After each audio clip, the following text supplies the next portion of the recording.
శ్రీ సాయిబాబా జీవిత చరిత్ర నిత్య పారాయణ గ్రంథం 3వ రోజు పారాయణం శనివారం. హేమాడ్ పంత్కు జ్ఞానోదయం చేసిన బాబా శ్రీరామ రక్షా స్తోత్రాన్ని బుధకౌశిక్ ఋషి స్వప్నంలో దీక్షనిస్తే దానిని ప్రపంచానికి తెలియజేసినట్లు బాబా భక్తుల శ్రేయస్సు కొరకు, తల్లి తన పిల్ల ఆరోగ్యం కొరకు మాయమాటలు చెప్పి మందు త్రాగించినట్లు ఉపదేశాలిచ్చేవారు. సాటే అనే పేరుగల ఒక వ్యక్తి వ్యాపారంలో నష్టపడి మనస్సు స్థిరంగా లేకపోవటంతో మిత్రుల సలహా మేరకు సాయిబాబాను దర్శనం చేసుకోవటానికి షిరిడి వస్తాడు. బాబా దర్శన మాత్రం చేతనే అతని చిత్తానికి స్వస్థత కలిగింది. మనస్సును దృఢపరుచుకొని నియమనిష్టలతో గురు చరిత్ర పారాయణ ప్రారంభిస్తాడు. సప్తాహం పూర్తి అయిన తరువాత ఆ రోజు రాత్రి బాబా స్వప్నంలో సాక్షాత్కరించి గురు చరిత్ర అర్థాన్ని విడమరిచి చెబుతున్నట్లు దృష్టాంతరాలిస్తారు. సాటే స్వస్థత చెందిన మనస్సుతో శ్రద్ధగా దాన్ని వినటం జరుగుతుంది. సాటే అత్యంత సంభ్రమాశ్చర్యాలతో ఈ విషయాన్ని కాకాసాహెబ్ దీక్షత్కు చెప్పి దీని అర్థమేమిటో బాబాను అడిగి తెలుసుకోమంటాడు. మరలా దాన్నే పారాయణ చేయాలా లేక సమాప్తి చేయాలా బాబాను కలిసి వివరించి దారి చూపించమంటాడు. బాబా అతన్ని గురుచరిత్ర మరోసారి పారాయణ చేయమని ఆదేశిస్తారు. అలా చేసినట్లయితే అతడు పరమశుద్ధుడవుతాడని, పరమేశ్వరుడు ప్రసన్నుడవుతాడని, అతని భవబంధాలు తొలగిపోతాయని బాబా చెప్పారు. ఆ సమయంలో బాబా చెంతనే ఉన్న హేమాడ్ పంత్ తను 40 సంవత్సరాలుగా గురుచరిత్ర పారాయణ చేస్తున్నా, 7 సంవత్సరాలుగా బాబా సేవ చేస్తున్నా రాని ఫలితాన్ని సాటే 7 రోజుల్లో ఒక్కసారి గురుచరిత్ర పారాయణ చేసిన మాత్రమే ఉత్తమ ఫలితాల్ని పొందగలగడంలో ఈర్ష్యపడతాడు. అతని మనస్సులోని బాధ గమనించిన బాబా శ్యామ వద్దకు వెళ్లి 15 రూపాయలు దక్షిణ తీసుకుని అతనితో కొంతసేపు మాట్లాడిన తర్వాత రమ్మంటారు. హేమాడ్ పంత్ కారణ జన్ముడు కనుకనే శ్రీ సాయి సచ్చరిత్ర రాయగలిగాడు. శ్యామ ద్వారా అతనికి ఆత్మజ్ఞాన మార్గం అంతర్యం ఏమిటో, సత్యం ఏమిటో గోచరించేటట్లు చేయగలిగారు. సాయి దక్షిణగా అడిగిన 15 రూపాయలకు బదులుగా తన 15 నమస్కారాలు బాబాకు అర్పించమంటాడు శ్యామ నవ్వుతూ. హేమాడ్ పంత్ అందుకు సమ్మతించి తనకు బాబా కథలు, లీలలు, మహిమలు వివరించమని శ్యామను వేడుకుంటాడు. దానికి శ్యామ పెద్దలకు చెప్పేటంతటి వాణ్ణి కాదంటూనే బాబా భక్తులకు ఒక్కోసారి కఠిన పరీక్షలు పెడతారు. అందులో నెగ్గిన తర్వాతనే అతడు ఏ మార్గంలో పయనిస్తే మేలు జరుగుతుందో దాని ప్రకారం ఉపదేశించేవారు అని మొదలు పెడతాడు. అప్పుడు హేమాడ్ పంత్కు బాబా తనను సరియైన మార్గంలో పెట్టడానికే శ్యామ వద్దకు పంపించి ఉంటారని అర్థమవుతుంది. శ్యామ చెప్పబోయే కథను ఏకాగ్రతగా వినసాగాడు. శ్యామ చెప్పసాగాడు. రాధాబాయి దేశ్ముఖ్ అనే ఒక వృద్ధ స్త్రీ సాయిబాబాను గురువుగా తలచి ఆయన చేత ఉపదేశం పొందాలని షిరిడి వస్తుంది. తద్వారా ఆత్మజ్ఞానాన్ని పొందాలని ఆమె ప్రబలమైన కోరిక. ఆమెలో పట్టుదల ఉంది, గురువు మీద విశ్వాసం ఉంది. అందుచేత సాయిబాబా నుంచి ఉపదేశం పొందే వరకు తన బసలోనే కఠోర దీక్షతో ఆహార పానీయాలు లేకుండా ప్రాయోపవేశం ప్రారంభించింది. అంత వృద్ధాప్యంలోనూ 3 రోజులైనా తన నియమనిష్టలను మార్చుకోలేదు. అలా 3 రోజులైన తర్వాత ఆమె ఎక్కడ మరణిస్తుందో, దాని మూలంగా బాబాకు ఎంతటి అపవాదు వస్తుందోనన్న భయంతో తక్షణం శ్యామ బాబా వద్దకు వెళ్లి ఆమెకు ఉపదేశమివ్వమని అర్థిస్తాడు. దానికి బాబా ఆత్మజ్ఞాన సాధనాన్ని ఆచరించడానికి 2 లక్షణాలు ప్రధానంగా ఉండాలి. అవి శ్రద్ధ, సబూరి, సహనం లేక ఓర్పు. ఈ 2 ఆమెలో పుష్కలంగా ఉన్నాయి. అందుకే ఆమె నా ఉపదేశం పొందటానికి అర్హత సంపాదించుకుంది అని అంటారు. ఆ వృద్ధ స్త్రీమూర్తిని బాబా తన వద్దకు పిలిపించుకొని, అమ్మా, భిక్షమెత్తుకుని జీవించి ఈ పకీరు నీకేమి ఉపదేశం చేయగలడు? దానికోసం అమూల్యమైన నీ ప్రాణాలను ఎందుకు అర్పించుకుంటావు?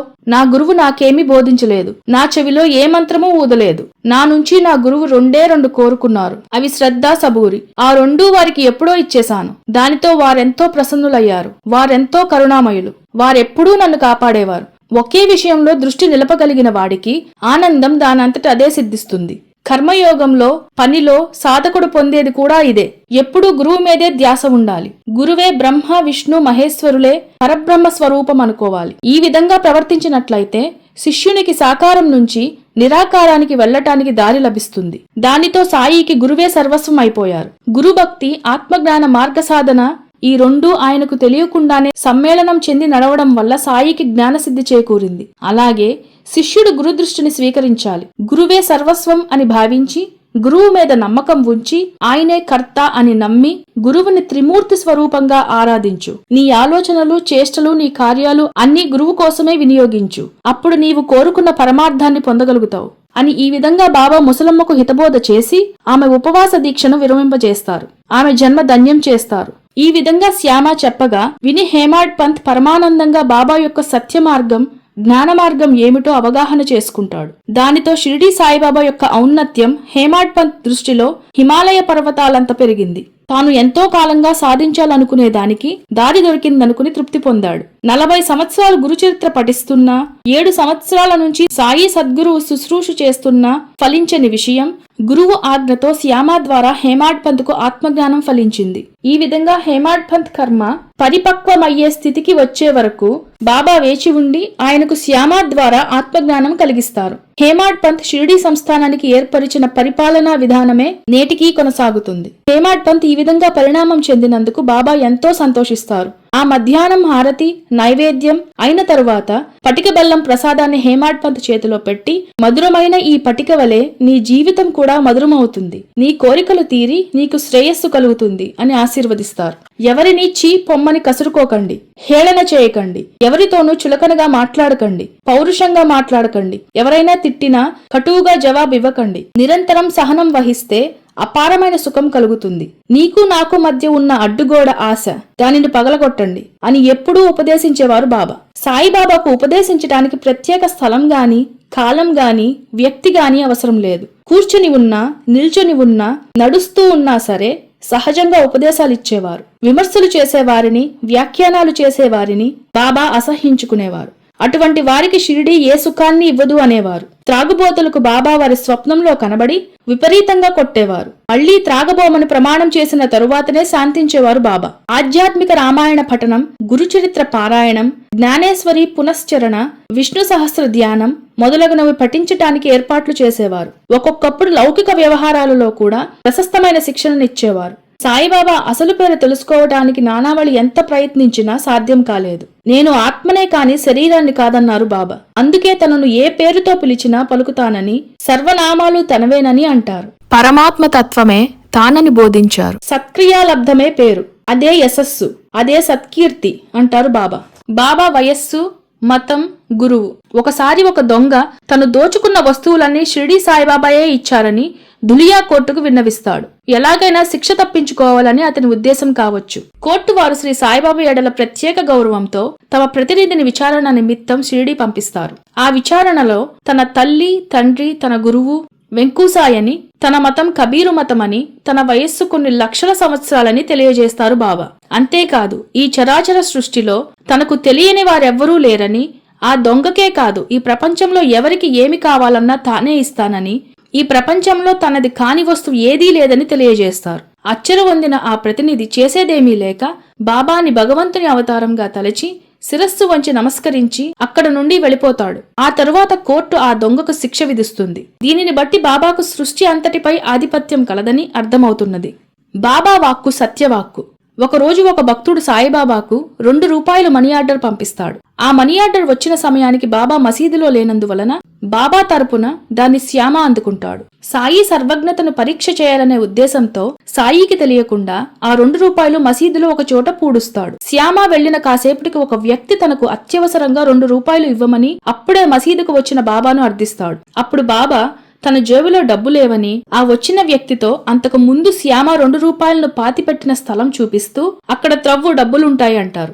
బాబా మాటలపై అపార నమ్మకం కలిగిన ఆ వ్యక్తి అక్కడ త్రవ్వగా ఆ 2 రూపాయలు దొరుకుతాయి. ఇంకా ఆ వ్యక్తి ఆ గోతిని కెలకబోతుంటే బాబా నవ్వుతూ, దురాశ మంచిది కాదు, ఇంకెంత కెలికినా దమ్మిడి కూడా దొరకదు, దక్కిన దానికి తృప్తిపడి వెళ్ళు అంటారు. ఆ వ్యక్తి సిగ్గుపడి బాబాకు నమస్కరించి ఆ 2 రూపాయలు తీసుకుని అక్కడ నుండి నిష్క్రమిస్తాడు. ఇది జరిగిన చాలా రోజులకు శ్యామ ఇంట్లో దొంగలు పడి 200 రూపాయలు దోచుకుపోతారు. బాబా ఎంతగానో ఓదారుస్తారు.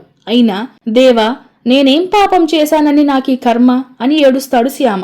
బాబా, ఆ విషయం నీకు అల్లాకే తెలియాలి. చూడు, ఒక మహాత్ముడు నాకు 2 రూపాయలు పంపాడు, అవి నాకింతవరకు చేరనే లేదు, అయినా నేను బాధపడుతున్నానా అంటారు నవ్వుతూ. అప్పుడు శ్యామ తను 2 రూపాయలు మసీదులో పాతిపెట్టినట్లు సర్వజ్ఞుడైన బాబా ఇట్టే గ్రహించినట్లు అర్థం చేసుకుంటాడు. వెంటనే గబగబా తను రూపాయలు పాతిపెట్టిన స్థలంలో మట్టిని త్రవ్వడం మొదలు పెడతాడు. దానికి శ్యామను వారిస్తూ, శ్యామ, లాభం లేదు, ఆ డబ్బు ఎవరో పట్టుకుపోయారు, శ్రమపడకు, ఎంతటి వారైనా కర్మఫలాలు అనుభవించక తప్పదు అంటారు.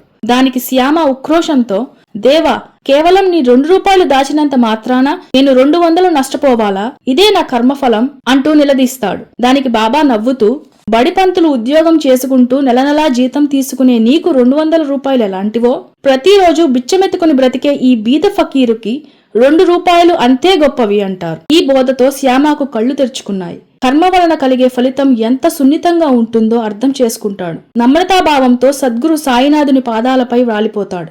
భక్తులకు బాబా చికిత్సా విధానం. శ్యామ మూలవ్యాధితో బాధపడుతూ నివారణకు బాబాను అర్థిస్తాడు. బాబా అతనికి సోనాముఖి కషాయాన్నిచ్చి పూర్తిగా తగ్గించారు. మళ్లీ 2 సంవత్సరాల తర్వాత అది తిరగబెట్టింది. అయితే ఈసారి శ్యామ బాబాకు తెలియకుండా సోనాముఖి కషాయాన్ని వాడాడు. వ్యాధి తగ్గకపోగా అది మరింత విజృంభించింది. తప్పు తెలుసుకున్న శ్యామ తిరిగి బాబాను ఆశ్రయించి పూర్తి స్వస్థత పొందాడు. కాకా మహాజని సోదరుడు గంగాధర పంత్ విపరీతమైన కడుపు నొప్పితో అనేక సంవత్సరాలు బాధపడుతూ ఉన్నాడు. కేవలం బాబా చేయి తాకినంతనే అన్ని సంవత్సరాల కడుపు నొప్పి మటుమాయమైంది. బాబా చేతి స్పర్శకు, నోటి మాటకు అంత శక్తి ఉండేది. నానాసాహెబ్ చంద్రోర్కర్ కూడా విపరీతమైన కడుపు నొప్పితో బాధపడేవాడు. డాక్టర్లు ఎంత చికిత్స చేసినా అది తగ్గలేదు. చివరకు షిరిడీ వచ్చి బాబా పాదాలను ఆశ్రయిస్తాడు. కేవలం బాబా ఆశీర్వాద బలంతో ఆ నొప్పి మటుమాయమైపోతుంది. బాబాపై ఎనలేని భక్తి విశ్వాసాలు ప్రదర్శించిన భక్తులకు నెరవేరనిదేముంటుంది?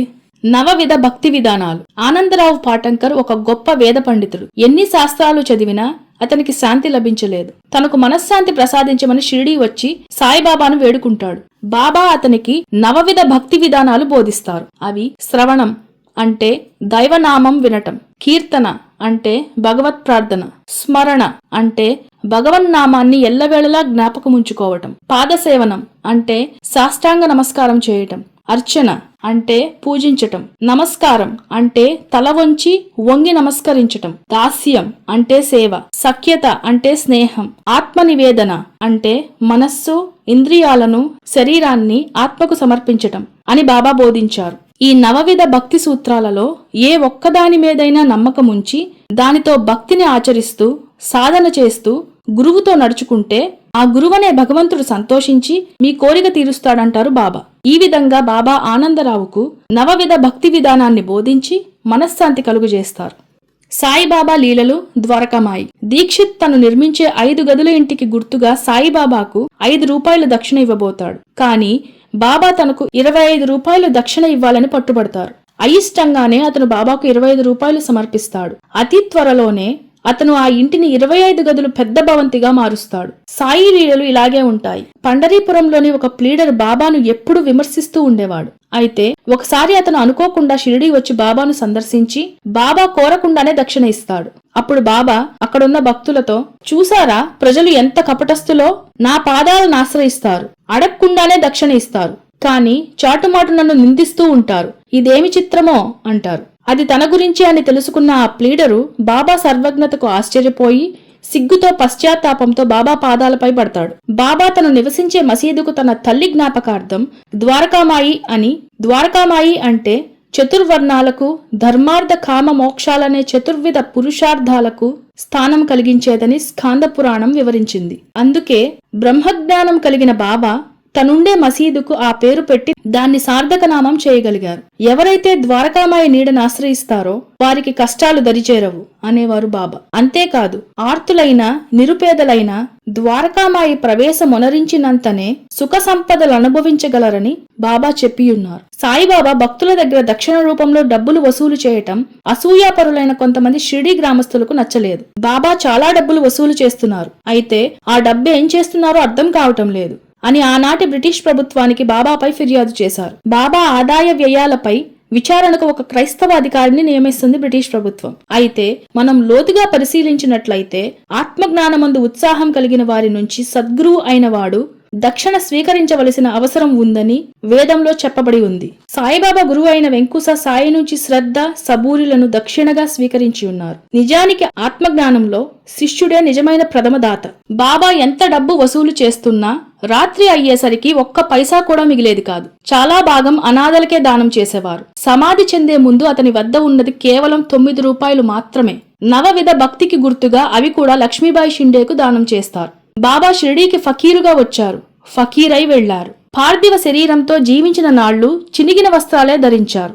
ఎటువంటి ఆడంబరాలకు పోలేదు. స్వీకరించిన భిక్షనే తప్ప పంచభక్ష పరమాన్నాలు జోలికి పోలేదు. చవకబారు చావడి, శిథిలమైన మసీదు అతని నివాస స్థలం. గుర్రాలు, రథాలు, వెండి వస్తువులు, కిరీటాలు స్వీకరించిన అవి రాధాకృష్ణమాయి మహల్సాపతి లాంటి భక్తులు స్థాపించిన శ్రీ సాయి సంస్థానకు విరాళమిచ్చారు. భక్తులు బాబాకు ఏ వస్తువులు సమర్పించినా అవి ఈ సంస్థానం వారే తీసుకునేవారు. బాబా ఏనాడు గజారోహణ గాని, అశ్వారోహణ గాని, రథారోహణ గాని చేసి ఎరుగరు. శ్రీ సాయిబాబా ప్రతిరోజు తనకొచ్చిన దక్షిణలో అనాథలకు పంచగా మిగిలిన దానిని కొంత దునిలోని కట్టెల కోసం, తన చిలుములోని పుగాకు కోసం, బాయాజాబాయి సేవకు కృతజ్ఞతగా ఆమె కుమారుడు తాత్యాపాటిలకు కొంత మసీదును శుభ్రపరిచే పనివాళ్లకు, ఇంకనూ మిగిలిన కొద్దిపాటి మొత్తాన్ని నూనె ఖర్చు కోసం, చిల్లర పనుల కోసం వినియోగించేవారు. ఇహ బాబాకు మిగిలింది బూడిద మాత్రమే, ఊది. బాబా అంటారు, ఎవరైనా నాకు 1 రూపాయి ఇస్తే నేను వారికి 10 రెట్లు ఎక్కువ ఇస్తాను. అలా ఖర్చు చేయగా ఇంకా ఏమైనా మిగిలాయంటే బాబా మరనాడు మసీదులో అన్నదానం చేసేవారు. ఈ విషయాలన్నీ సమగ్ర దర్యాప్తు చేసి అన్నిటికీ ప్రత్యక్ష సాక్షి అయిన ఆ క్రైస్తవ అధికారి నిజం తెలుసుకుని బాబా పాదాలపై పడి శరణు వేడుతాడు. అబ్బురపరిచే అన్నదాన కార్యక్రమం. సాయిబాబా అన్నదానం నిర్వహించే కార్యక్రమం చాలా విచిత్రంగా ఉంటుంది. తాను స్వయంగా బజారుకు వెళ్లి కావలసిన కూరగాయలు, వంట సామాన్లు, మాంసం, బియ్యం, గోధుమ పిండి మొదలగునవి తెచ్చేవారు. అన్నం, పులుసు మొదలగునవి స్వయంగా తానే వండేవారు. అప్పుడప్పుడు బాగా ఉడుకుతున్న పాత్రల్లో చేతులు పెట్టి కలయబెట్టేవారు. అన్నం కలిపినా, కూరలు కలిపినా అదే పద్ధతి. అయితే అంత వేడిమికి బాబా చేతులు కాలటం కాని, బొబ్బలెత్తటం కాని జరిగేది కాదు. శాకాహారంతో పాటు మాంసాహారం కూడా బాబాయే స్వయంగా వండేవారు. భక్తులు మరీ ఎక్కువ మంది అయితే రాధాకృష్ణమాయి ఇంటి వద్ద ఏర్పాట్లు చేసేవారు. శాకాహారాలకు, మాంసాహారాలకు విడివిడిగా వడ్డన చేసేవారు. సాయిబాబా చేసిన వంట రుచి నలభీమ పాకంలా ఉంటుందని భక్తుల ఉవాచ. బాబా భక్తులందరినీ పీకల దాకా తినిపించేవారు. స్వహస్తాలతో ప్రేమగా భక్తులకు కొసరి కొసరి వడ్డించేవారు. ఆ మధుర ఘట్టం చూసి అనుభవించాల్సిందే కాని చెప్పడం వీలు కాదు. ఆ భక్తులెంతటి పుణ్యాత్ములో. నిజమైన అన్నదానం అంటే అదే. నీవు సైతాన్ను ద్వేషించవా అని పార్సీక భక్తురాలైన రబియానడిగితే నా హృదయమంతటా అల్లా ప్రేమతో నిండిపోయింది. ఎవరినీ ద్వేషించటానికి దానిలో చోటు లేదు అన్నది. ఇతరుల దోషాలు కనుగొనడం చాలా తేలిక, కాని తనలోని దోషాలు కనుగొనడం చాలా కష్టం అన్నారు బుద్ధుడు, ఆదిశంకరులు మొదలగు మహాత్ములు. విమర్శలు బాబా అభిప్రాయం. మనము ఇతరులను విమర్శిస్తున్నామంటే అతని పాపంలో భాగం పంచుకోవడమే అనేవారు బాబా. వాడెవడో విమర్శించాడని మనం బాధపడకూడదు. అలా తిట్టిన వాడికి మనం ముందుగా కృతజ్ఞతలు తెలియజేసుకోవాలి. ఎందుకంటే అలా విమర్శించిన వాడు శరీరానికి పట్టిన మురికిని సబ్బుతో శుభ్రపరిచినట్లు మీ మనసుకు పట్టిన మురికిని శ్రేష్టమైన వాడి నాలుకతో కడిగేస్తున్నాడనమాట. పరనింద చేసేవాళ్లెప్పుడూ పరుల మురికిని తమ నాలుకతో శుభ్రపరుస్తారు. అందుకని అటువంటి వారి పట్ల మనం కృతజ్ఞతాపూర్వకంగా ఉండాలంటారు బాబా. ఒకసారి బాబా మసీదు నుంచి లెండి వైపుకి వెళుతున్నప్పుడు ఒక భక్తుడు ఎదురుపడి, బాబా, నేను ఫలానా వాడిని బూతులతో తిట్టిపోశాను. వాడు చేసిన తప్పులన్నీ ఏకరువు పెట్టి తిట్టిన తిట్టు తిట్టకుండా తిట్టాను అంటాడు గర్వంగా. ఎదుట వ్యక్తిలోని మంచి గుణాలను వదిలివేసి పవిత్రమైన మానవ జన్మనెత్తి ఇలా ప్రవర్తించడం నీకేమైనా బాగుందా అంటారు. దాంతో ఆ నోటి దురుసువానికి జ్ఞానోదయమై క్షమించమని బాబా పాదాలపై పడతాడు. ఇదే విషయంలో స్వామి వివేకానంద ఇలా అంటారు, పరులు మనల్ని దూషించినచో ప్రతిఘటింపనేలా, మరియు తన్ను తాను సమర్థించుకునుట మర్యాద, పురుషుని లక్షణం కాదు, సత్యమేవ జయతే అని నమ్మండి. అట్టివానికి రక్ష భగవత్ ప్రార్థనమే. శాంతిమూర్తి అగు స్వామి సమాధానము.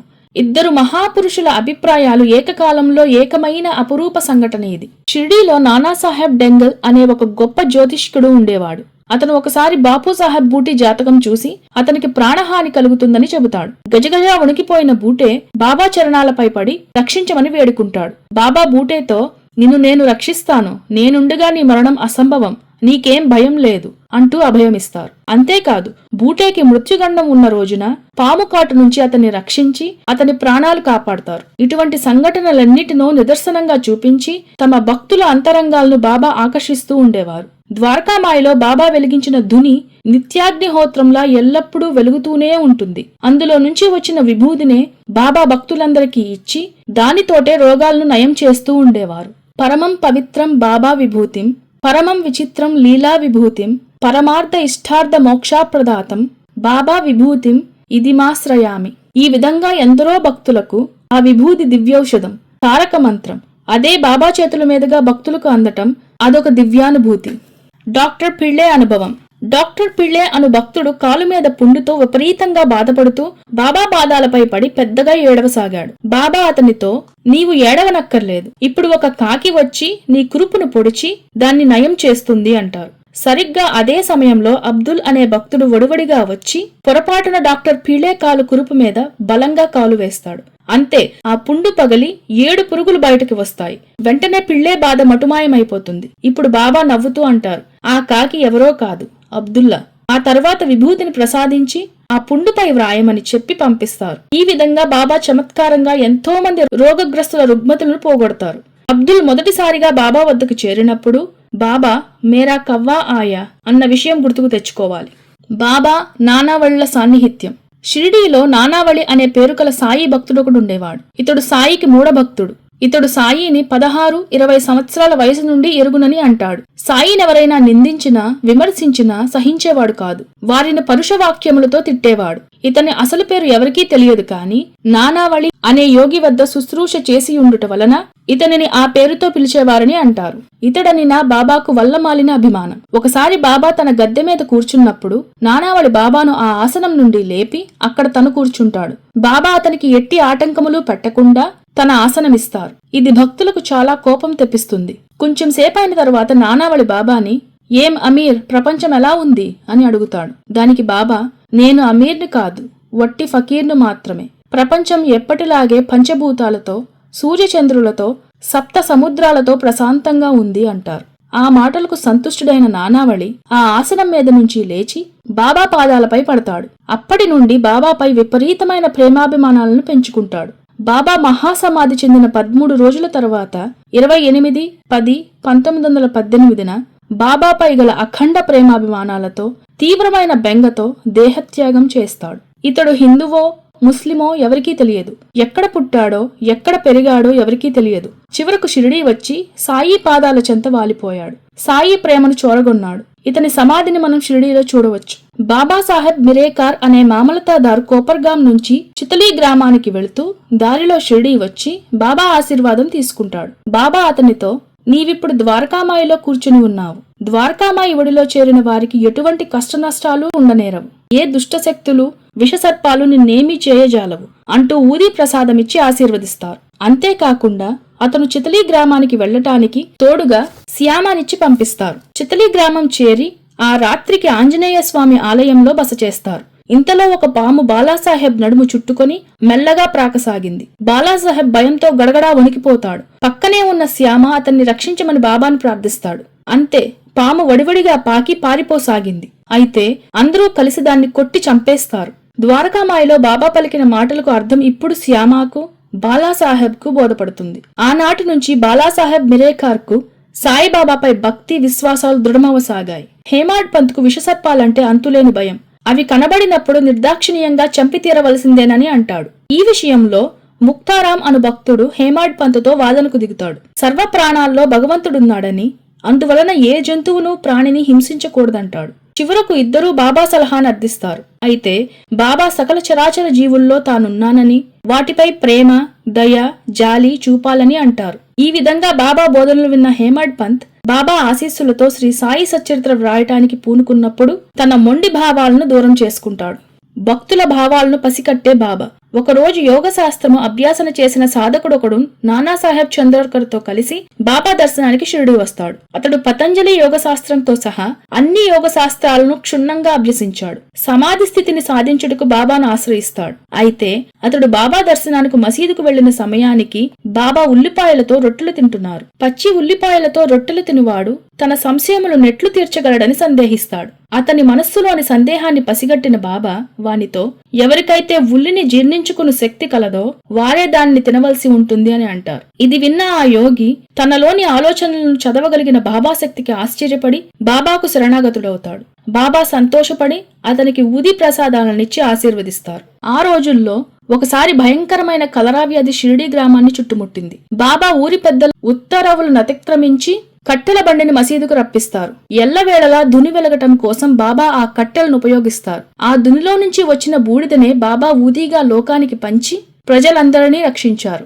ఆ ఊదినే షిరిడీ గ్రామ ప్రజలందరికీ పంచి వారిని కలరా బారి నుంచి కాపాడారు. ఊది యొక్క మహత్యం తెలుపుతూ బాబా, ఇది సర్వరోగహరం, సర్వ దుఃఖహరం, సర్వరక్షాకరం, సర్వ పాపహరం అన్నారు. ఈ అఖండ దునిని బాబా చాలా సంవత్సరాల క్రిందటే వెలిగించారు. ఇప్పుడు ప్రతి నిత్యం శ్రీ సాయి సంస్థాన్ వారు ఉదయం 11:30 నుంచి ధుని పూజ నిర్వహిస్తున్నారు. ఈ ధుని పూజకు అన్నాహుతి 11 కొబ్బరికాయలు, కట్టెలు, ఆవు పేడతో చేయబడిన పిడకలు మొదలగునవి ఉపయోగిస్తారు. షిరిడీ సంస్థాన్ వారికి 11 రూపాయలు పంపితే వారు ఊదీ ప్రసాదాన్ని పంపుతారు. షిరిడీ వెళ్లిన వారికి అన్నిటికన్నా రక్ష ఊదీ ప్రసాదమే. భక్తుని పరీక్షించిన బాబా ఎవరో ఒక బక్క చిక్కిన మేకను మసీదుకు తెచ్చి బాబాకు బహుకరిస్తారు.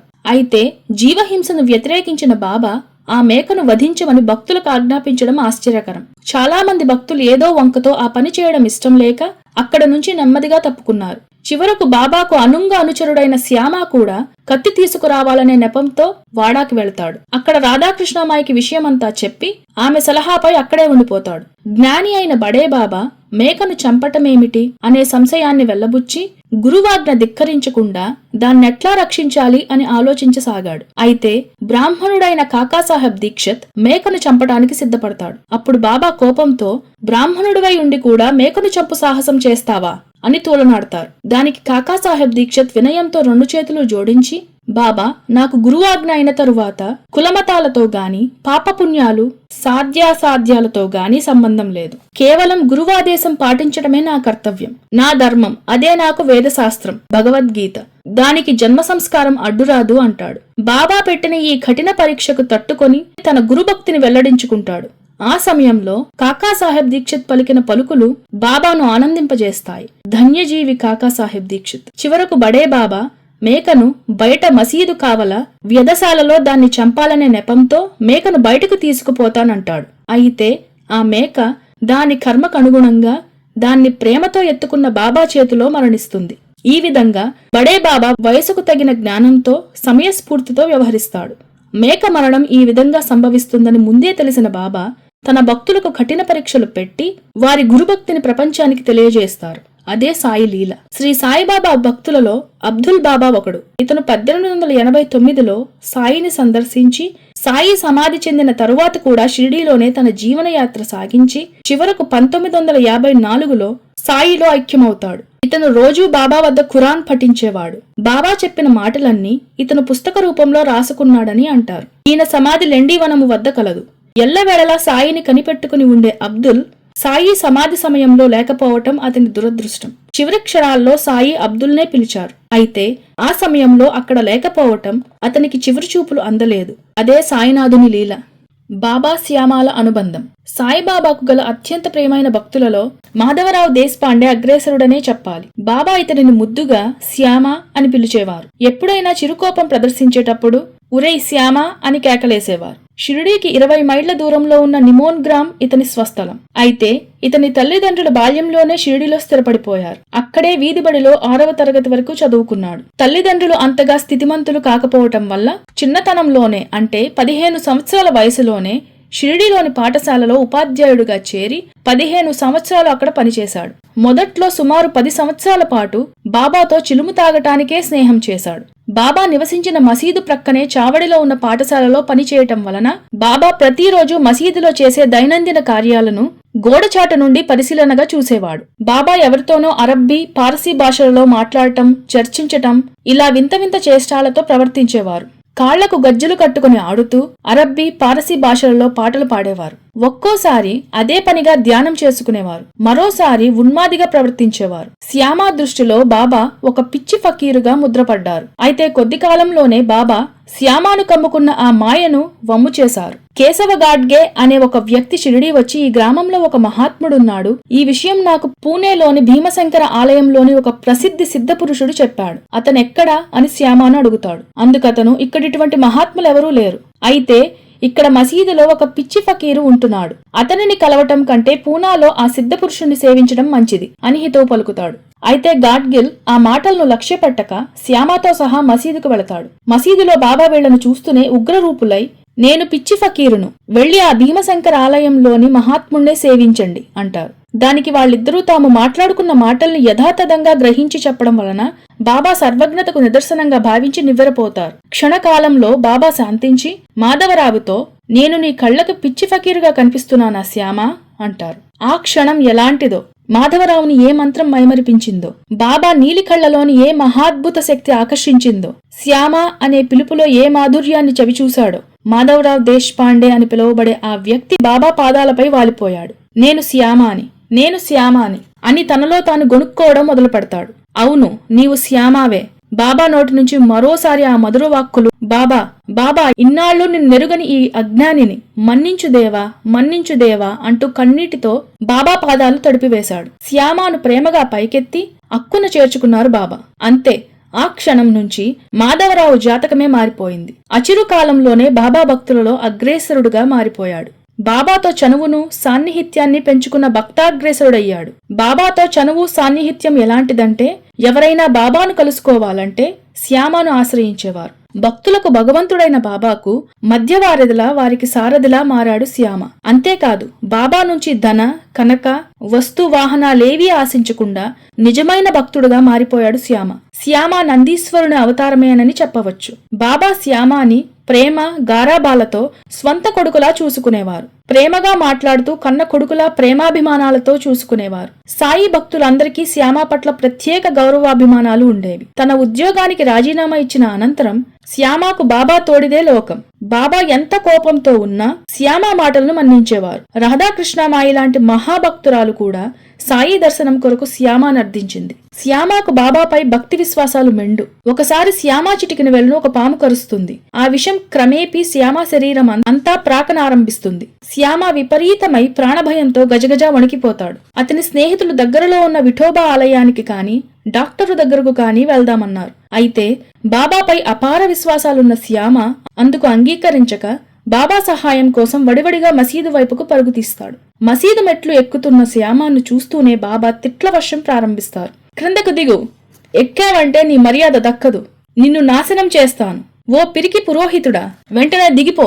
ప్రళయకాల రుద్రుడిలా బాబా గర్జిస్తారు. అంతే, శ్యామ తన జీవితంపై ఉన్న ఆశ వదులుకున్నాడు. తన సర్వస్వమైన బాబాయే ఆ విధంగా ప్రవర్తిస్తే ఇక అతనికి దిక్కెవరనుకుని మెట్లు దిగి బోరున ఏడవటం మొదలు పెడతాడు. భక్తులందరూ బాబా ప్రవర్తనకు విస్తుపోతారు. ఇంతకాలం బాబా వద్ద ఉంటున్న శ్యామకు బాబా మాటలు అర్థం కాకపోవటం సాయిలీల తప్ప మరొకటి కాదు. క్రిందకు దిగు అన్నది నిజానికి పంచాక్షరి మంత్రం. ఆ మంత్రం సాయి నోటిలో ఉచ్చరింపబడి శ్యామ ప్రాణాలు కాపాడింది. పాము విషం తొలగించబడింది. నిజానికి బాబా దిగిపోమ్మన్నది శ్యామ శరీరంలో ఉన్న పాము విషాన్నే. కొంచెం సేపైన తర్వాత బాబా శ్యామను దగ్గరకు పిలిచి భుజంపై ఆప్యాయంగా చేయి వేసి, అధైర్యపడకు, ఈ ఫకీరు పాము విషాన్ని నుంచి నిన్ను రక్షించాడు. ఇక నీకు ప్రాణభయం లేదు. నాపై విశ్వాసం ఉంచి హాయిగా ఇంటికి వెళ్ళు అని ఆశీర్వదిస్తారు. తాత్యాని శ్యామ ఇంటికి పంపి అతన్ని కావలసినంత తినమను అని చెప్పి పంపిస్తారు. అంతేకాదు, ఆ రాత్రి కాకాసాహెబ్ దీక్షిత్ను శ్యామ ఇంటికి పంపి రాత్రంతా నిద్రపోకుండా కట్టడి చేస్తారు. శ్యామ,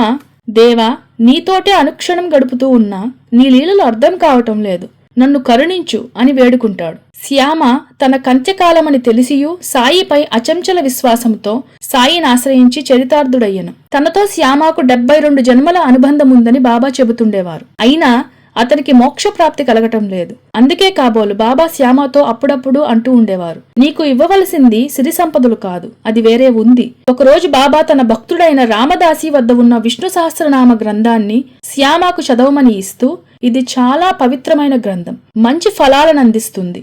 ఒకసారి నాకు విపరీతమైన గుండెదడ వచ్చింది, ప్రాణం అపాయంలో పడిందనుకున్నాను. అటువంటి కష్ట సమయంలో ఈ గ్రంథాన్ని గట్టిగా హృదయానికి హత్తుకున్నాను. తక్షణం నాకు స్వస్థత చేకూరింది. అందుకే నీకు బహుకరిస్తున్నాను. కనీసం రోజుకు ఒక్క నామమైనా చదువు, పుణ్యఫలం సంపాదించుకుంటావు అని బోధిస్తారు. అయితే రామదాసి చాలా కోపిష్టి వ్యక్తని, అయినా నాకు దేవనాగరి భాష రాదని శ్యామ సౌమ్యంగా సమాధానం చెప్తాడు.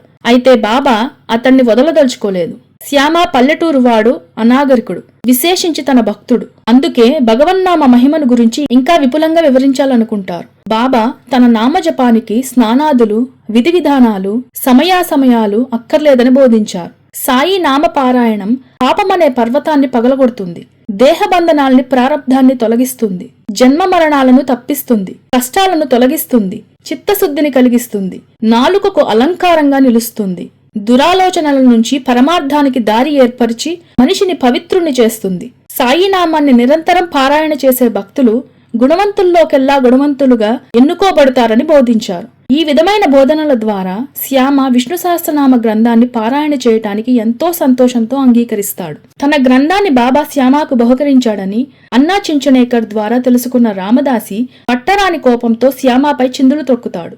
అయితే బాబా శ్యామతో అతనికి పంచరత్న గీత పుస్తకాన్ని ఇప్పించి రామదాసి కోపాన్ని చల్లారుస్తారు. కాషాయం కడుతూ కూడా ఆ స్థితికి దిగజారిపోయినందుకు రామదాసిని మెత్తగా మందలిస్తారు. ఆ పుస్తకాన్ని తానే శ్యామకు బహుకరించానని, అయినా రామదాసికి ఉండవలసింది మమత కాదు, సమత. అంతేకాదు సర్వత్రా ఆత్మను దర్శించే శక్తి కాషాయ వస్త్రాలు ధరించిన వానికి రావాలి. అట్లా రానినాడు ఆ వస్త్రానికే విలువ లేకుండా పోతుందని తెలుసుకో అని రామదాసిని మందలిస్తారు. ఆ తర్వాత శ్యామ కాకాసాహెబ్ దీక్షిత్ వద్ద, నార్కే వద్ద పట్టుదలగా సంస్కృతాన్ని అభ్యసించి బాబా బోధను పాటించి ఒక్కో శ్లోకాన్ని పట్టుదలగా చదివి పుస్తకమంతా కంఠస్థం చేశాడు. అంతేకాదు ఇతరులకు బోధించే శక్తిని సంపాదించి బాబా కోరికను నెరవేరుస్తాడు. ఒక్కోసారి బాబా భక్తులపై ఆగ్రహం ప్రదర్శిస్తుంటే, ఏమిటి దేవా ఈ వైపరీత్యం అంటూ ఉండేవాడు. అంతటి చనువు శ్యామకు బాబా వద్ద ఉండేది. మధ్యాహ్న ఆరతి కాగానే శ్యామ బాబాను, దేవా మీరు లేచి స్నానానికి వెళ్లి నైవేద్యాన్ని స్వీకరించండి అనగానే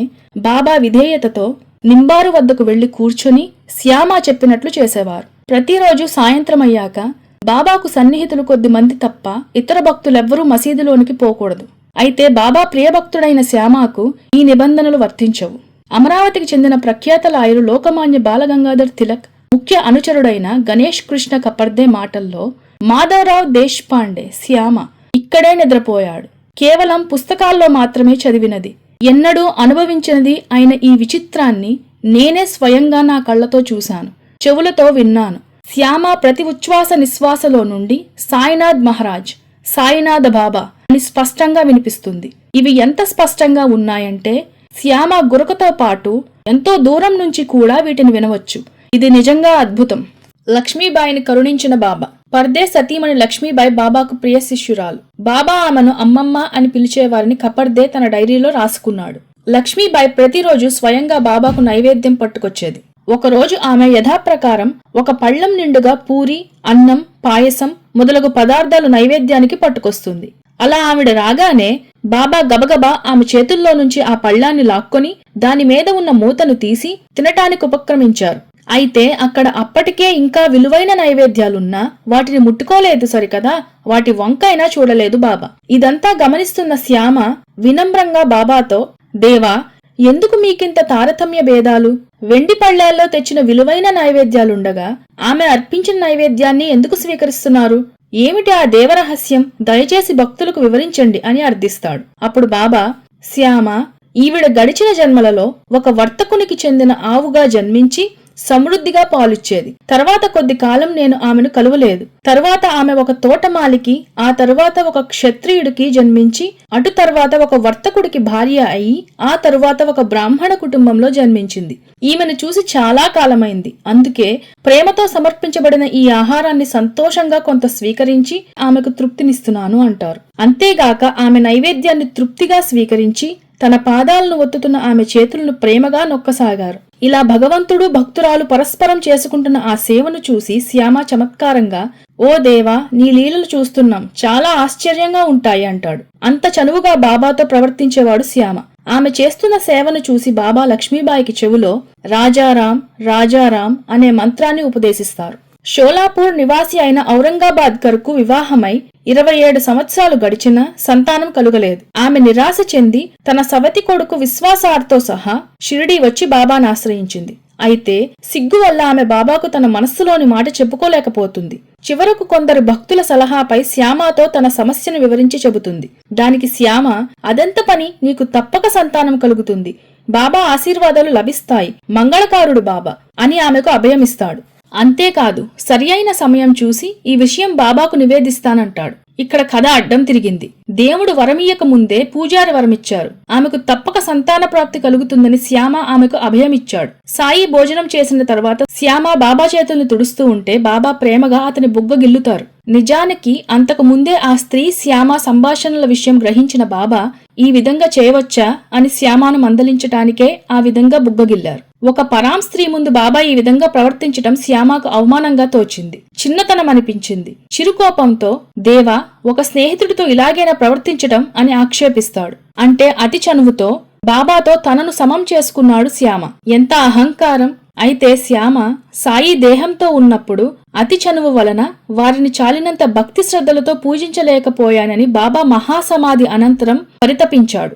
ఆయన ప్రసాదించిన ఊదీ పొట్లం ప్రాణప్రదంగా పూజలో పెట్టుకున్నాడు. అతడు బొంబాయి వెళ్లినప్పుడు ఒక రాత్రి బాబా కలలో కనిపించి, నేనిచ్చిన ఊదీ పొట్లం రోడ్డు పక్కన చెత్త కుండీలో ఉంది, త్వరగా వెళ్ళు అని హెచ్చరించారు. శ్యామ ఇల్లు చేరి చూస్తే పూజలో ఆ పొట్లం లేదు. ఇల్లు సర్దడంతో దాన్నెవరో తీశారు. ఇంటి ప్రక్కనున్న చెత్త కుండీలో చూస్తే పొట్లం దొరికింది. భక్తి పార్వస్యంతో తన్మయం చెందుతాడు శ్యామ. శ్యామ ఆ విధంగా ఆక్షేపించిన దానికి బాబా చిరునవ్వుతో, మొత్తం 72 జన్మల నుంచి నువ్వు నాతో ఉన్నా ఏనాడూ నీపై చేయి చేసుకోలేదు, గుర్తుంచుకో అంటారు. శ్యామ ఆ స్త్రీ తెచ్చిన కొబ్బరికాయను బాబాకిస్తూ, దేవా, ఆమెను ఆశీర్వదించి పుత్ర సంతానం ప్రసాదించండి అని వేడుకుంటాడు. కొబ్బరికాయలతో పిల్లలు కలగరయ్యా, భక్తి కావాలి అంటారు బాబా. దేవా, నాకదంతా అనవసరం, ఆమెకు సంతానం అనుగ్రహించండి అంటూ పదే పదే ప్రాధేయపడతాడు శ్యామ. ఈ వాదులాటలో చివరకు బాబాయే ఓడిపోతారు. అలాగే ఆమెకు సంతానం అనుగ్రహిస్తాను నందీశ్వర అని శ్యామతో అంటూ ఆమెను ఆశీర్వదిస్తారు. దానికి శ్యామ ఆ స్త్రీతో, ఇంకేం భయం లేదు, నిశ్చింతగా ఉండు. శ్యామ మాట పొల్లుపోదు. బాబా ఆశీర్వదించారు, నీకు సంతానం కలిగి తీరుతుంది, లేకుంటే ఈ సాయి తలపై కొబ్బరికాయ కొట్టి దేవుణ్ణి మసీదు నుంచి వెళ్లగొడతాను అని ఆమెకు ధైర్యం చెప్పి బాబా వద్ద తనకున్న చనువంతా ఆమెకు తెలియజేస్తాడు. ఇది అతని అహంకారమా, అజ్ఞానమా, అమాయకత్వమా అది బాబాకే తెలియాలి. అయితే బాబా మహాసమాధి అయిన తరువాత బాబాతో తనకున్న అనుబంధాన్ని తలుచుకుంటూ బాబా పట్ల తను అనేక సార్లు ఈ విధంగా ప్రవర్తించినందుకు దుఃఖిస్తూ కుమిలిపోతాడు. శ్యామను పసిపిల్లవాడిలా భావించిన బాబా శ్యామ పలికిన ఈ పలుకులు మనసారా తృప్తిగా ఆనందంగా నవ్వుకుంటారు పరమాత్ముడైన సాయినాథుడు. బాబా ఆశీర్వాదం ప్రకారం శ్యామ అభీష్టం ప్రకారం ఆ ఇల్లాలు పండంటి కుమారుణ్ణి కని ఆ పసికందును బాబా పాదాలపై పెట్టి ఆశీస్సులు తీసుకుంటుంది. అంతేకాదు, అంతులేని కృతజ్ఞతాభావంతో సాయి మహారాజుకు 500 రూపాయలు దక్షిణ సమర్పించుకుంటుంది. బాబా గుర్రం శ్యామకర్ణికి వసతి కల్పించింది. శ్యామ ఆనందానికి అవధులు లేవు. దేవా, నీ లీలలు అద్భుతం, నాలాంటి సామాన్యులకు అవి ఎప్పటికీ అర్థం కావు అంటూ సాయినాథుని పాదాలపై పడతాడు భక్తి పార్వస్యంతో. సాయిని సేవించడం వల్ల శ్యామకు ఏ విధమైన లౌకిక లబ్ధి కలుగలేదు.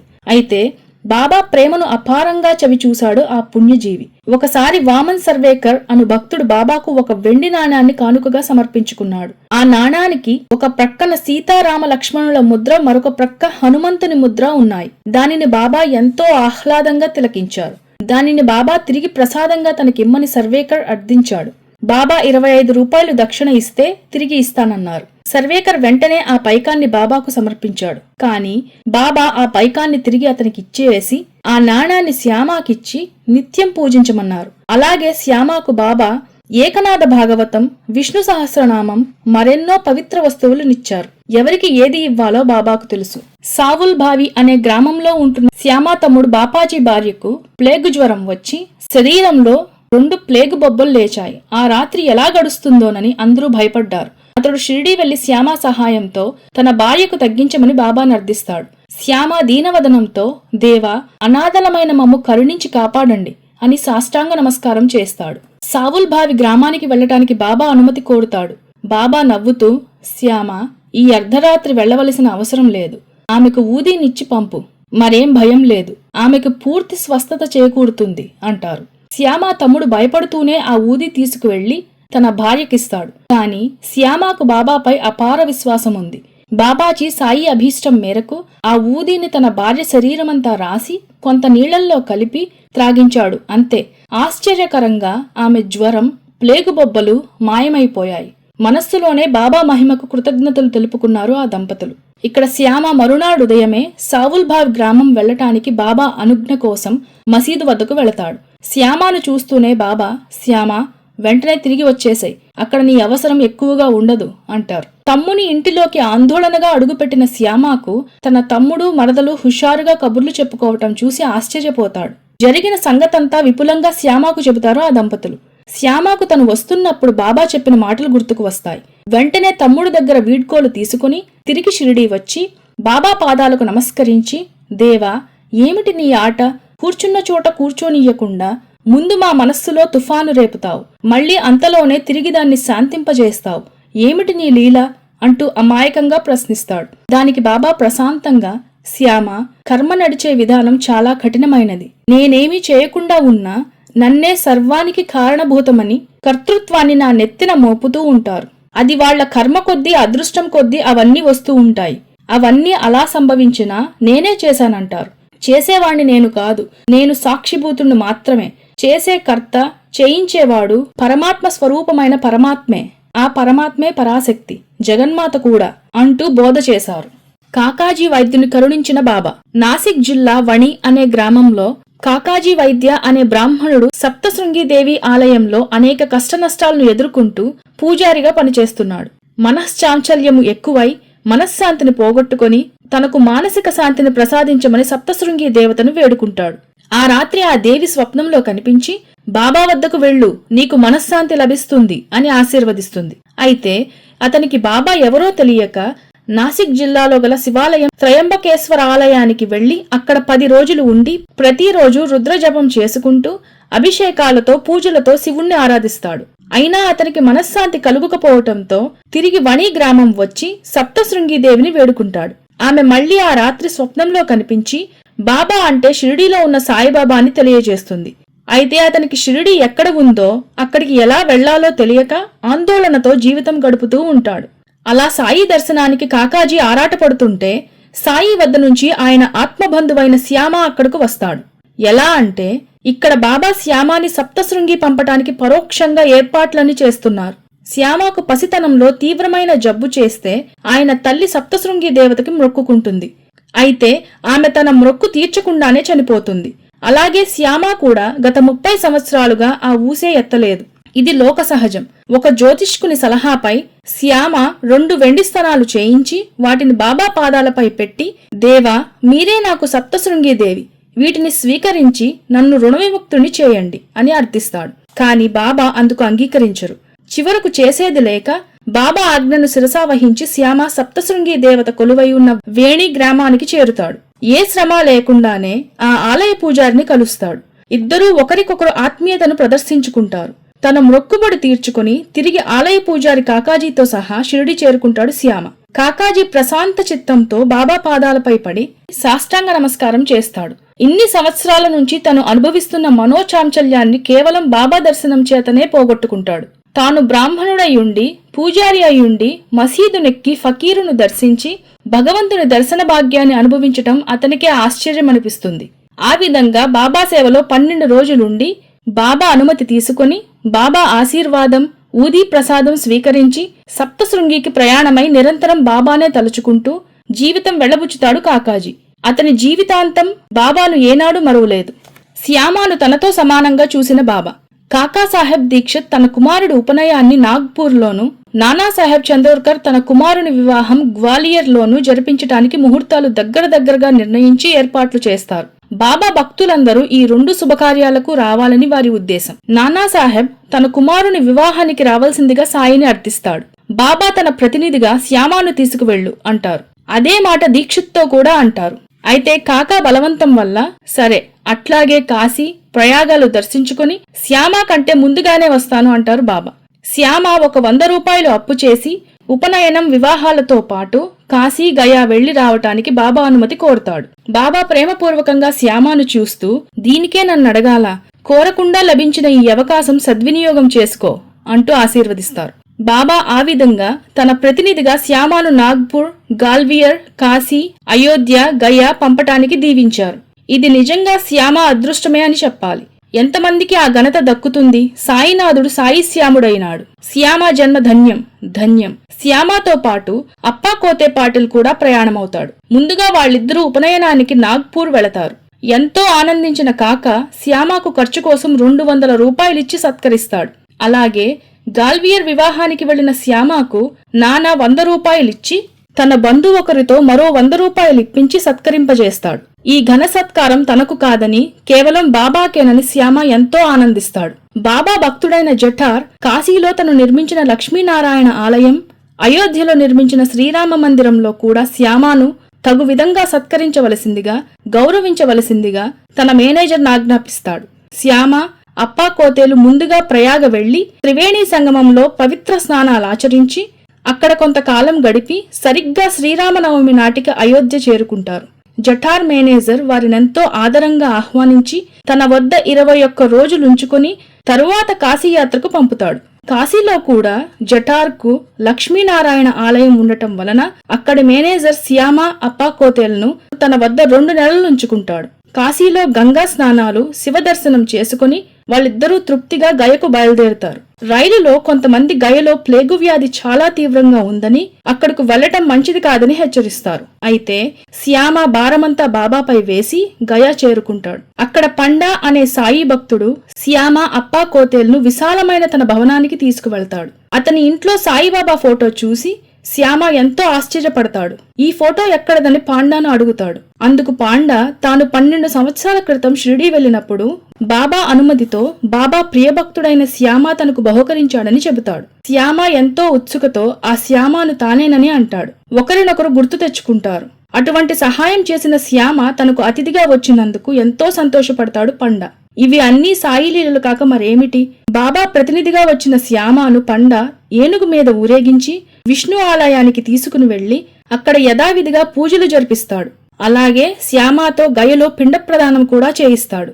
అత్యంత సంపన్నుడైన పండా శ్యామను బాబాగా భావించి అనేక సత్కారాలు చేస్తాడు. అక్కడ ఉన్నన్ని రోజులు సంతృప్తిగా భోజనం పెట్టి ఘనంగా అతిథి మర్యాదలు చేసి బాబా ఎడల తనకు గల భక్తి ప్రపత్తులను చాటుకుంటాడు. అలా బాబా ప్రతినిధిగా నాగ్పూర్, గాల్వియర్, కాశీ, గయా, ప్రయాగ, అయోధ్య తదితర ప్రదేశాలు పర్యటించిన శ్యామకు రాచమర్యాదలకు, ప్రేమాభిమానాలకు, అతిథి సత్కారాలకు లోటేమిటి?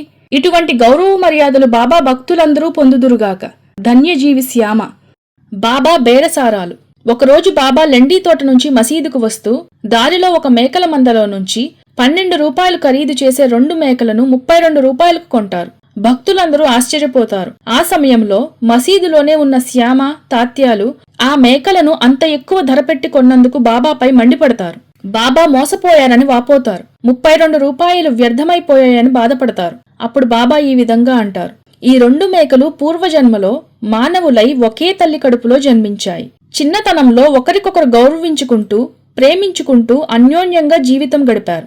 అందులో పెద్దవాడు సోమరిపోతు, చిన్నవాడు కష్టపడి చాలా ధనాన్ని సంపాదిస్తాడు. ఈర్ష్య, అసూయగ్రస్తుడైన అన్న తమ్ముని సొమ్ము అపహరించాలనుకుంటాడు. ధన వ్యామోహంలో సోదర ప్రేమను కూడా విస్మరిస్తాడు. ఒక దుడ్డు కర్రతో ఒంటరిగా ఉన్న తమ్ముని నెత్తిమీద బలంగా మోదుతాడు. తమ్ముడు కూడా తన ప్రక్కనే ఉన్న గొడ్డలితో అన్నని వధిస్తాడు. ఇలా ఇద్దరు ఒకరినొకరు చంపుకుంటారు. ఈ జన్మలో ఆ ఇద్దరూ మేకలై జన్మించారు. వాళ్ల పూర్వజన్మ వృత్తాంతం, వాళ్ల దయనీయని స్థితి దర్శనమైన నా హృదయం ద్రవించిపోయింది. వారితో నా పూర్వజన్మ బంధం వల్ల వారి హృదయాలకు శాంతిని కలిగించాలని అంత ఖరీదు పెట్టి కొనవలసి వచ్చింది అని చెబుతారు. శ్యామ, తాత్య ఆశ్చర్యపోతారు. బాబా దయార్ద్ర హృదయానికి ఎంతో సంతోషపడి తమ తప్పుల్ని క్షమించమని బాబా పాదాలను ఆశ్రయిస్తారు. ఉత్తమమైన మానవ జన్మ ఎత్తినందుకు అహంకార మమకారాలను దరిజేరనీయకుండా ఉత్తమ మానవులులాగా జీవిస్తూ కర్మయోగంలో బ్రతకాలని బాబా భక్తులకు బోధిస్తారు. ఈ విధంగా శ్యామ బాబా సహచర్యలో ఎంతో జ్ఞానాన్ని సంపాదించి బాబా అపార కృపకు పాత్రుడవుతాడు. నిరంతరం సాయి సేవలో తన జన్మను సార్థకత చేసుకున్నాడు.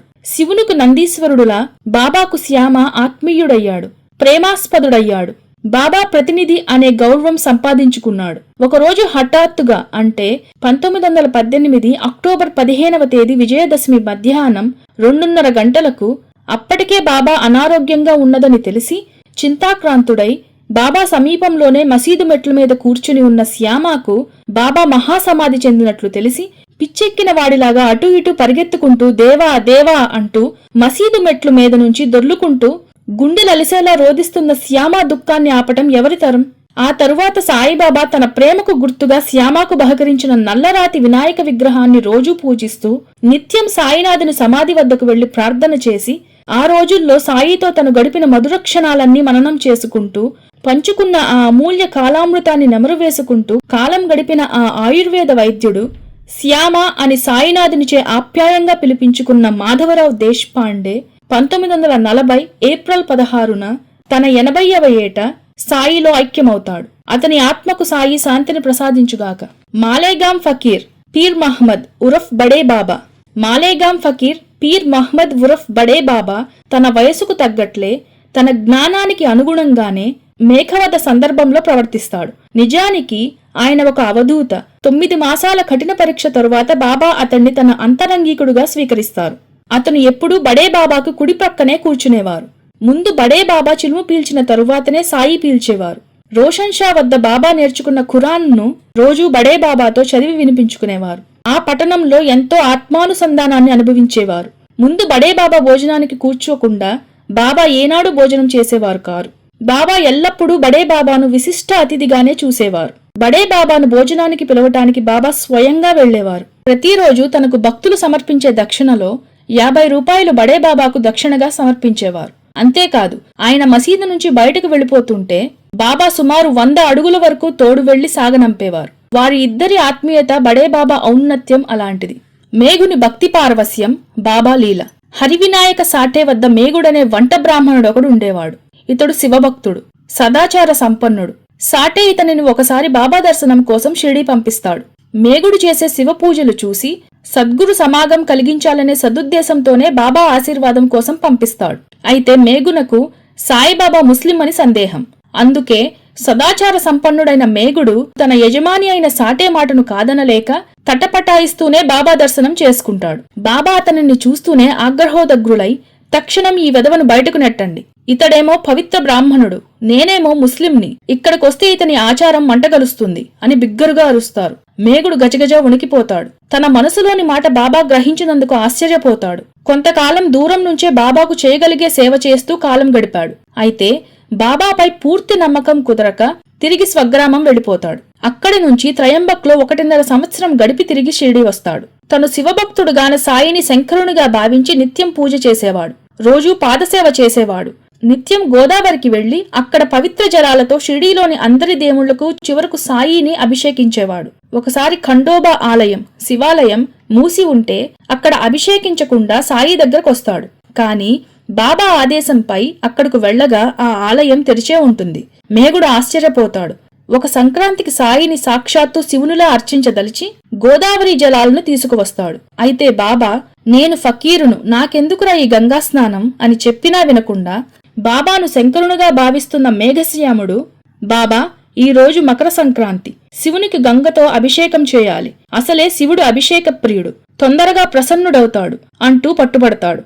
అయితే భక్తప్రియుడైన బాబా, సరే నీ ఇష్టం, శరీరానికంతటికీ తల ప్రధానం కనుక శిరస్సు మీద కొంచెం నీళ్లు చల్లు చాలు అని వేడుకుంటారు. కాని భక్తి ఆవేశంలో ఉన్న మేఘశ్యాముడు బాబా మాటలేవీ పట్టించుకోకుండా హరహర మహాదేవ అంటూ మొత్తం జలాలను బాబాపై కుమ్మరిస్తాడు. విచిత్రంగా అతను అట్లా కుమ్మరించిన కేవలం బాబా శిరస్సు మాత్రమే తడుస్తుంది. ఆయన వస్త్రాలు కాని శరీరం గాని కొంచెమైనా తడవలేదు. ఆశ్చర్యపోతాడు మేఘుడు. తన అహంకారం కరిగిపోయింది. ఇక అప్పటి నుంచి బాబా ఎలా చెబితే అలా చేయాలనే నిర్ణయానికి వస్తాడు. ప్రతిరోజు బాబా పటానికి ఇంటి వద్ద మసీదులోనూ పూజలు చేసేవాడు. ఒకరోజు అతను ధ్యాన స్థితి నుంచి మెలకువ స్థితిలోకి వచ్చిన సమయంలో బాబా అతని ప్రక్కన అక్షింతలు జల్లి, మేఘ, త్రిశూలాన్ని రాయి అని చెప్పి అదృశ్యమవుతారు. తలుపులన్నీ మూసి ఉన్నా బాబా తన గదిలోకి ఎలా రాగలిగారు అని మేఘుడు ఆశ్చర్యపోతాడు. అదే విషయం బాబాకు మనవి చేయగా, నాకేవీ అడ్డురావు, నేను చెప్పిన మాటలు అర్థవంతాలు అంటారు. మేఘ వాడకు వెళ్లి బాబా ఫోటో ప్రక్కగా ఎర్రని రంగుతో త్రిశూలాన్ని గీస్తాడు. ఆ 2వ రోజే రామదాసు అనే భక్తుడు బాబాకు ఒక శివలింగాన్ని అర్పించుకున్నాడు. ఆ సమయానికి అక్కడకు వచ్చిన మేఘుని చూసి బాబా, ఇడుగో శంకరుడొచ్చాడు అంటూ ప్రేమగా ఆ శివలింగాన్ని మేఘాకు బహుకరిస్తారు. అతని నిర్మలమైన భక్తికి సంతోషించి శివశంకర రూపంలో మేఘునికి దర్శనమిస్తారు. మేఘుడు ప్రతిదినం బాబాకు పూజా హారతలిచ్చేవాడు. మేఘుడు రాకుండా హారతులు మొదలుపెట్టేవారు కాదు. ఎంత ఆలస్యమైనా సరే హారతులిచ్చేటప్పుడు మేఘ శంఖమూదేవాడు. తను తీవ్రమైన జబ్బుతో బాధపడుతూ కూడా మేఘ హారతులిచ్చేవాడు. ఈ విధంగా మేఘ సాయి సేవలో 1912 వరకు తరించాడు. చాలా రోజుల తీవ్ర అస్వస్థత తరువాత మేఘుడు 1912 జనవరి 19 తారీఖు ఉదయం 4 గంటలకు సాయిలో ఐక్యమవుతాడు. ఆ రోజు యథాప్రకారం కాకడా హారతి బాపూసాహెబ్ జోగ్ ఇస్తాడు. హారతి సమయంలో బాబా అశాంతం కళ్లు మూసుకున్నారు. హారతి కాగానే మేఘుడు మరణానికి బాబా పసిపిల్లవాడిలా విలపిస్తారు. ఇతడు నా నిజమైన భక్తుడు అంటూ అతని శరీరాన్ని ఆపాదమస్తకం స్పృశిస్తూ బోరు బోరున ఏడుస్తారు. అతని తలని హృదయాన్ని తన శరీరానికి గట్టిగా హత్తుకుంటూ మేఘ మేఘ అంటూ కన్నీరు కారుస్తారు. మహాత్ముల హృదయం భక్తుల యందు కుసుమ కోమలం, దయారసాస్లావితం. ఆ క్షణంలో వారు దేవుళ్లనే విషయం మరిచిపోతారు. లక్ష్మణుడు మరణించినాడనుకుని శ్రీరాముడు విలపించిన తీరు హృదయ విదారకం. అలా కంటికి దారగా విలపిస్తున్న బాబాతో శ్యామ, దేవా, ఏమిటి వైపరీత్యం? మీకు జనన మరణాలు రెండూ సమానమే కదా, మరి అటువంటప్పుడు ఒక మామూలు భక్తుడు మేఘుని మరణానికి ఎందుకు ఇంతగా దుఃఖిస్తున్నారు అని అడుగుతాడు. దానికి బాబా, శ్యామ, నీవన్నది నిజమే. అయితే ఇతడు మామూలు భక్తుడు కాడు. మనస, వాచ, కర్మణ, నన్నారాధించిన మహాభక్తుడు, త్రికరణ శుద్ధిగా నన్నే నమ్మిన మూఢభక్తుడు, నిజమైన భక్తుడు. అందుకే ఇక నుంచి మేఘునికి జననము లేదు. అతను పరమాత్మలో ఐక్యమయ్యాడు. ఇహ మనం అతనిని ఏ జన్మలో కలుసుకోలేం అంటారు బాబా. మేఘుడి శవంతో పాటు శ్మశానం దాకా వెళ్లారు. శవంపై పూలు జల్లారు. శవాన్ని పూలమాలలతో అలంకరించారు. తన స్వంత ఖర్చులతో కాకాసాహెబ్ దీక్షిత్తో అంత్యక్రియలు ఏర్పాటు చేయించారు. భగవంతుణ్ణి అంతగా ప్రభావితం చేసిన భక్తుడు మేఘుడు ధన్యుడు, చరితార్థుడు. బాబా అతనికి సద్గతి కలిగించారు. మేఘునికి తాను బహుకరించిన శివలింగాన్ని బాబా గురుస్థానంలో వేప చెట్టు కింద ప్రతిష్ఠించారు. షిరిడి దర్శించిన భక్తులు ఈ శివలింగాన్ని పూజించటం తప్పనిసరి. అట్లా మేఘుడికి, అతడి భక్తికి గుడి కట్టించి అతడిని చిరంజీవిని చేశారు సాయినాథుడు. ఆ రోజుల్లో హైకోర్టు జడ్జిగా పనిచేస్తున్న ఎంబి రేగే తనకు కొడుకు పుట్టిన సందర్భంలో సతీపుత్ర సమేతంగా షిరిడి వచ్చి బాబా దర్శనం చేసుకుంటాడు. అప్పుడు బాబా విచిత్రంగా, ఇతడు నీ బిడ్డా లేక నా బిడ్డా అని అంటారు. అందుకు రేగే, బాబా ఇతడు మీ బిడ్డే, మీ ప్రసాదమే అంటాడు వినమ్రంగా. అయితే నా బిడ్డలాగానే పెంచు అని ఆశీర్వదిస్తారు. అది ఏమి ఆశీర్వాదమో అక్కడున్న భక్తులకు అర్థం కాలేదు. కొంతకాలానికి విధి వక్రించి ఆ బిడ్డడు మరణిస్తాడు. అంతులేని పుత్రశోకంతో రేగే దంపతులు తల్లడిల్లిపోతారు. అప్పుడు బాబా వారికి సాక్షాత్కరించి, ఎందుకు ఏడుస్తారు? ఆనాడు ఆ పిల్లవాణ్ణి నా బిడ్డడన్నారుగా, ఇప్పుడు మీ బిడ్డ మరణించినట్లు చింతిస్తారేమిటి? వీడు నా బిడ్డడైతే మీకు దుఃఖములెందుకు?